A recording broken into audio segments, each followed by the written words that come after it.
kwa ba hanomo Liberty 92.7 ena no pe waso guso with social brand anopa no nwotwe aba pa semani du ene akoye memle da sane transient jumadie no when super power sports nature say chemu miensa dedi kan free your mind ye bebo ya dwene in a professional way enya temnidie so na ensem ba kumienu bia na wotwe mo eba ye jumadie so ebre no ama ye kwan ama ye ni ho enkomo anwie no ene ye bedi ho enkomo pi ewa bro abedwafo ni na enso atnase Jebia yebeko monfo kroso onu se yeguso wo international breaker games outdoor ene tumi etoda ningna 2026 World Cup anyamia tuma yeko piem ewo maya hoto miensa so Mexico, Canada, USA enu nti amaya hoto ne guso enso ahwe nim so metimi de omo man no a qualify na omakosi akan the year 2026 enti game ahodo a etwagu ye nyina no after the game and some bay and our coaches and so ready to da ye the monka motie nyina bro anopaya enya sam ketu akra ye behwe Ghana Premier League no nyame ya tuma ye beto aso abo na ye the fixtures no and so betimi abro na nsema otu a coaches edi atudwa nyina no we ene afofro bi eka ho and anopaya transfer ye the bro o show so na ye behwe the Blasters of Ghana enra ya ne o me France chat at the boani we no e ma day 5 na ekanum and the Blasters of Ghana players no and so to me share them on mine no na ye bebu say won say for now no ya share enum ya share bi ache ye team na ye aya kono coach Otto Adu or the niama guakwemo ama Blaster players no for now there ye betumi the answers ye bo say ye team no ayeye announce o my France chat born ne bono and a moment they born ewo forma etimi share sa eka enum no ye de mon komodie enso betimi abro ewo dwumadie so champion my bugatti atrose prof enso hano pay anopay mediane open Robert LOSKY anopa dubako and I be sole so na fe dwumadie ho no enso etimi abawa kwemo oko Facebook wa my Liberty FM anopay dwumadie no edi dem live ADB adaroma wodi atuntinten fide no so my Liberty FM maybe to the answer say oh share na oh like it for comment ne bra na afi yenya daje na yankenkan ewe dwumadie so mamenko na menkama champion my Bugatti achi anopai na memuisa ne say ena na pomede tie hemfa ena anopai enkomodie no krampo no wono so edine die no enso etimi ako champion my Bugatti. Yeah, LOSKY man. Good morning sir. Morning chairman. Bibia bokodi Yeah, okasena do me ho pa. Yeah, the body ase. You know, body I say. Yeah. And Saturday. No question, I do Saturdays here. And I yen some doors pa now chimo. And some buy no now a doors. Nina koye blasters. No question. Blasters. And they say be Jeffy. You discuss about blasters. Yeah. Ghana your man penyen so etu anamon ekopie mo blasters training grounds. Eko kan somehow do the chire wo mo former players ni be koye. Baby jet asamo jan.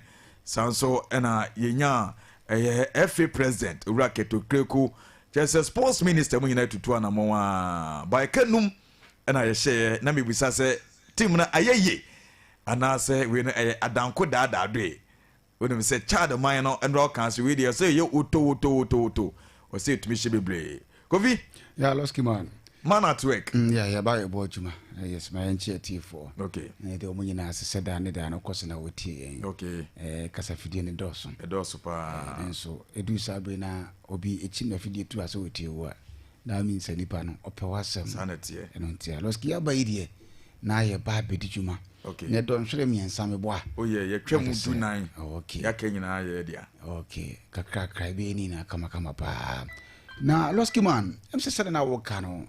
It's about time I was Ghana for ye gia who say yet so ya kesifo ni bi. Okay. But what you say because Ghana baby I abo bra koduro no. Ye wa man bi ho na say ono obi hia. O se nka so tumi pusu ho say enye sebe na fe no. Okay. Enra so hwe Nigeria eno mu kwa we ekwa ni 2-0. No mu we jubilation LOSKY for we table enra prof de to so na tum se be Nigeria dan but what you say okay na de na no we de bani nyina echi no umu kwa bonten ko share na na me example bi say there are certain teams bo ho a ye ko AFCON na Losky omo na be ba beji o Oma World Cup ye shas since 1930 nipa team countries best and watch na age yeah onko hu say Saudi Arabia bi beji Switzerland ni ba beji o ti ase aye den ya Brazil France Germany what you say omo na ba beji Oma nti qualification say aye ko for World Cup yi si edu si ebobodin okay na Ghana nka ho a na obusa say okay Ghana nka ho ma men ko hwe group na no mu dem Ghana dem no o say the tro bia ebitimi sisa oh yeah butimi ko to ba ebitimi so ye ho hwie ye yes akohia Nigeria Cameroon maybe the same group obebre etu Ghana ma de hwe group a Ghana dem moment ya World Cup okay afeko he Losky Madagascar Mali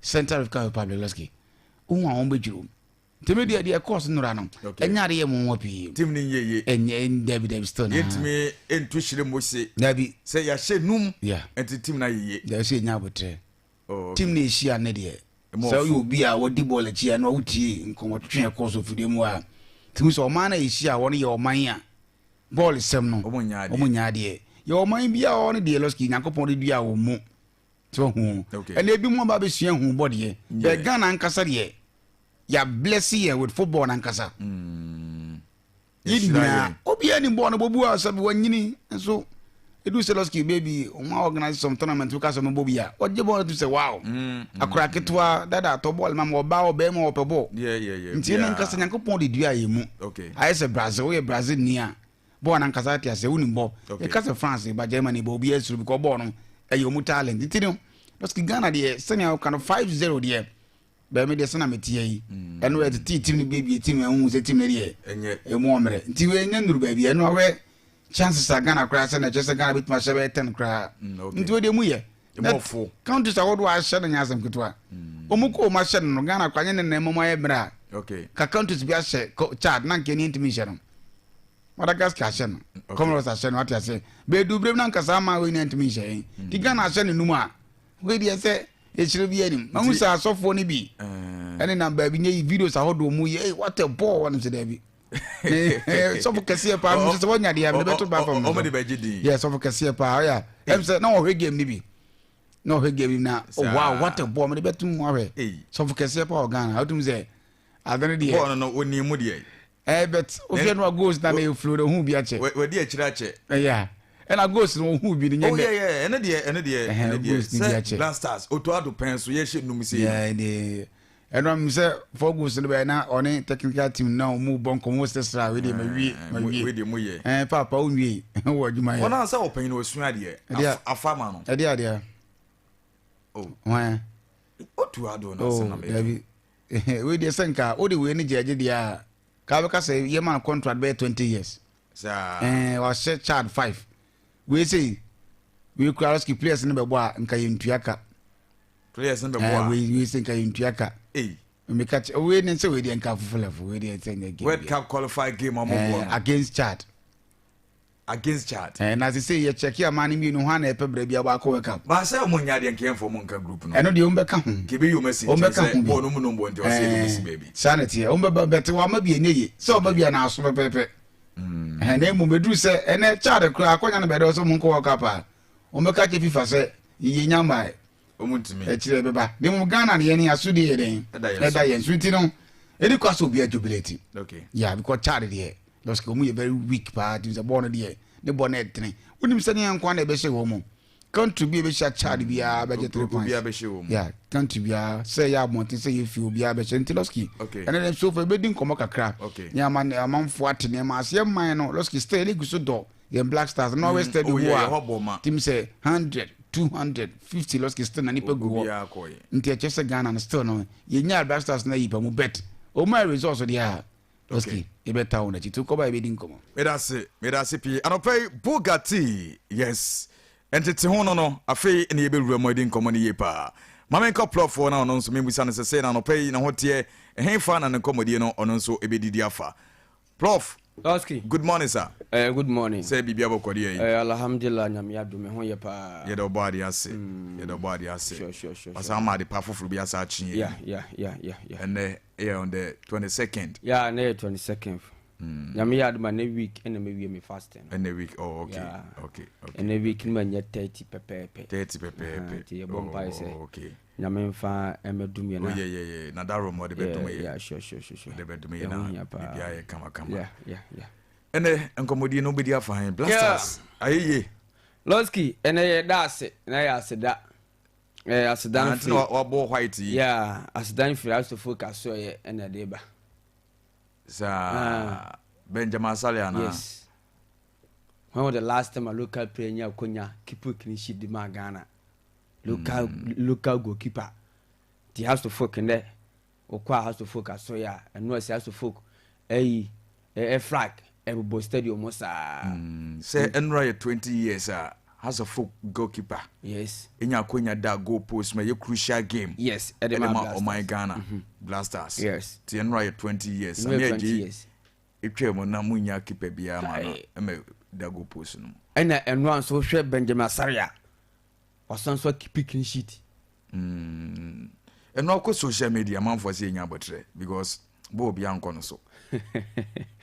On say before the game no, unless after game no.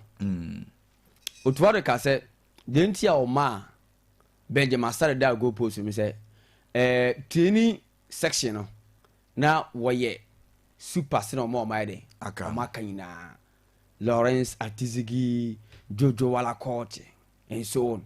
Eti all those boss and corners but yede aseda ene de ma o ma no ne ayiko Otuwado. Okay. Nti enwa you goalkeeper na so full goalkeeper no Obo modern. so what you ball one chibo keep clean sheet. Okay. You are getting charged and why Wayade. Losky Prof. enwa game no a curtain raiser ahead of Madagascar game no so we curtain raiser.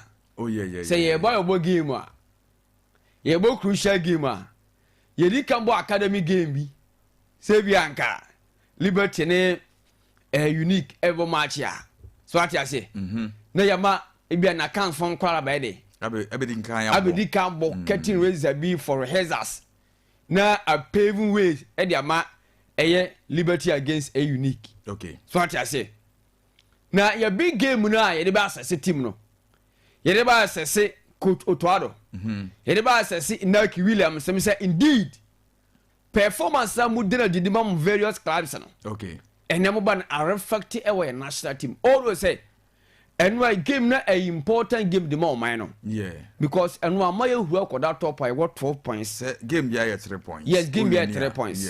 Yeah. 80 and the social table so Ghana I got 12 points at the face. And a Madagascar nyame ya Monday ye ni kwa ko share ye kon home and na kwa kobo. Losky or the second I got 10 points. And a Comoros either a year tether or 9 points. 80 it tells you your group no Comoros air kobo against a year Chad, right? Yeah. 80 who say your group near group bia say they say na me yard ma coming Monday say you timi Madagascar for the dia Losky and you say a kwamo bi you nya trust and they that support now on mine demand blasters no. Okay. Dan je ya man demand blasters afire kwamo ade e kwamo da ho 80 when a curtain raiser. Timo manya kwanya nhwe game ni bi no mra ye Facebook page ni so. Sure. My Liberty FM daso on Facebook. On Facebook My Liberty FM. Sure. Game ni daso plan na be hwe bi. Na hwe se blaster modern bono eso wani. And answer anso wani se ne ma bedwafo na e kan on ti bra Facebook na be hwe My Liberty FM bi bia de dem life a enya asem keto akra. Yento aso. 80 Losky na medi komo kakra. Okay. On say and then it's all about Black Stars. Yeah. Na dey your leg na ho asem ketua bi say was na me adma this week and anasa ochina kra ochina say Simon Tenuosi all the games in Baso Ghana Premier League House of Folk ye ba bia ni ye ni Gold Stars a big game nti ebedi hu komo kakra but enwa all those say Ghana Losky ayana ajiba kuna anaye me ya right adiba ko bi ye we ya ayade be ya enwa yenhwe nguasia Blasters of Ghana de gu oman yipe nguasia o yeah the Blasters of Ghana e de gu oman yipe but upon all this Losky enwa enye baba yara o Accra Sports Stadium a 45,000 capacity enwa hon mayema okay anwummerɛ 7 o'clock obi fi kaso a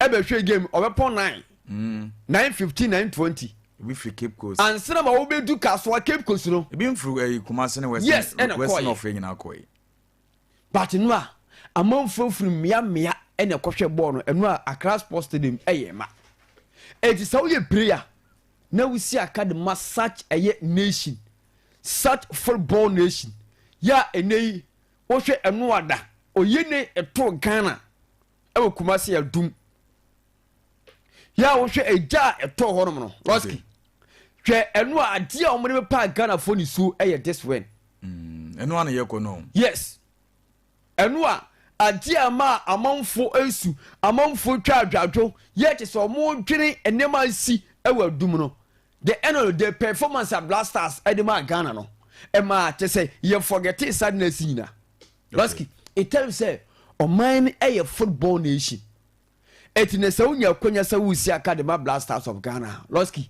ɛyɛ privilege ɛde ma wo ɛwɔ sɛ yes because yɛ some countries bi Losky sɛ wosi academy ɔmo na hyɛ te bɛhwɛ Poland wo bi sɛ nka Robert Lewandowski fi Ghana nkɔpɛ oh yeah sɛ ko si academy Blasters of Ghana nkɔpɛ sɛ ɔhwɛ players a ne man ne kura yes players a man no wa ɔmo nhyɛ da nyɛ kewa yes yɛntwɛ no Ellen Haaland ebe difficult so benya World Cup ni bi akɔ wɔn kɔ na yɛ star player ɛwɔ man no mu eti kan fans Ellen Haaland efiri Ghana ɛna nkɔni Kudus Thomas Partey Enaki Williams Antoine Semenyomo ɛna esi akan ɛwɔ Blasters of Ghana Losky ɛnka ɛnyɛ ne de okay eti ɛna sɛ osi academy Blasters Losky etumire bi alan say the year 2010 right ayenya ɛyɛ Kevin Prince Boateng Losky the moment ya omobo Blaster we onya contract ɛwɔ AC Milan me boa yeah alan say that year yenya Dominic Edian so joining AC Milan and then Blasters of Ghana ultimately sell most of your players ya even here just say omo no omo ye foreigners but omo nchi Ghana okay and ye ko fa omo Blasters based on Blaster performance ya then time no mo dey dintino e ma omo nya big contract omo cap side etine sa o ye prayer Losky na onya konya se okosi aka former Blasters of Ghana ene e wosu ku ho erun tetem bia na de da yu omo ta fence du ba bi na se da yu e clubless woni club bi asi aka ya yes ene bebo Blasters yeah the moment you obey even 10-35 minutes per asi academy Blasters no owie ya Losky obenya contract e wo Europe okay 80 Blaster we e World Cup qualifiers so oh yeah e World Cup and wo fu qualifies say it me qualify 2026 na it me kwa e ko World Cup na yem players no yeah. dodo na benya big teams akobo yeah 80 wanya such a team even and young one say Enaki Williams omo clubs omo si aka nyina no Losky normal category B teams alan say category A team ebe Arsenal ya branch FF Thomas Partey si aka but ene ze usi aka de category B team Losky nya bad oh yeah ene o Premier League ene o La Liga Losky enya bad o okay ene sa wo hwe oko Turkey so we see aka what Turkish league ni ma Losky enya bad enya bad French league enya bad there be Losky emfa woni ba bia wo si aka se ye flow na the end of the day so wonya contract compa e ma market the value e club side wo si aka ntimi koso sanity eya kwanya kese ene ye mpres yenya ye ni bi se nkenya sa kwanya no se ye mfa nsem ye nation Losky enke ye die hard ye besom ye mana sumye ebi na ye na hanom no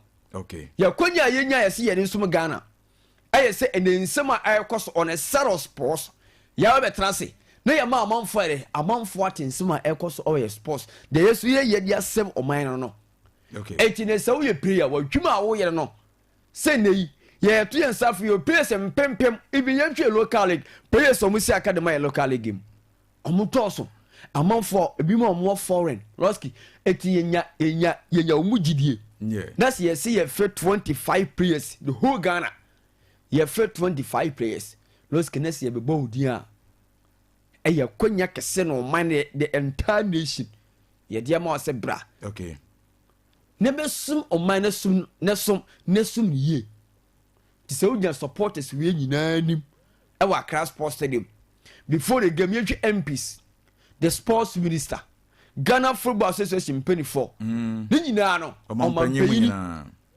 ɛtu ne kyakyaw Losky ɛba Accra Sports Stadium ɛno mbɛkasae yes ɛwɔ mu sɛ ɔma wini game deɛ but game no ɔmo wie no ɛyɛ again Chada ɛne Losky sɛ wokɔ FIFA ranking a ɔmo da 176 sɛni kwa sɛ Ghanafoɔ ani gye enti ɛni kwa ɔdo sɛ yɛnya the maximum 3 points fine ani gye na wɔse yɛne gye but yɛni gye no Losky yɛntwe the big task ɛda anim against Madagascar ɔno bi sɛ first nka Madagascar nka sɛ Chad game ya bia yoɛ ɔmo nhyɛ da anye hu ɛkɔ mu nsa nye hu bia Madagascar Ghana against Madagascar ɛka yɛ group ɛka team a yɛkɔ hyɛ na wɔse Yesu ɛwɔse ma game hia ɛyɛ against Mali yeah ba Mali mpo yɛkɔ mu hom kɔhyɛ wɔn yɛkɔhyɛ wɔn ɛnti deɛ bi Losky nka wedi nka gidie na nka abaye o akonya nka wɔse yɛde gyi blaster 100%